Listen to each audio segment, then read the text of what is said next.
được rồi, được rồi. Nhớ giải quyết được, bắt được rồi. Cháu biết bài được rồi. Biết chuyện cả.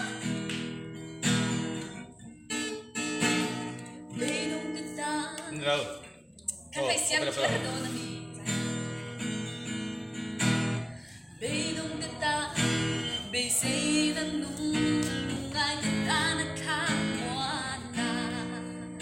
Taglaw berta mo, taknat harju, ine nagamutan. Dòng thim bèo, ni em môi lô chua, càng nghìn cách thiên lung thim mi chun e nga. Ril chan de ta na ta chăm đô ngai lô na chu min bèo. Cất pha cất chê, cất trôi môi chê, min mang ngay tu ô la lý chu. Ni ni ni ca, nung na ahya ni tuy tu song chu min sir tir sela. Mang ngay xua sen chê, cất tu e ô la ba.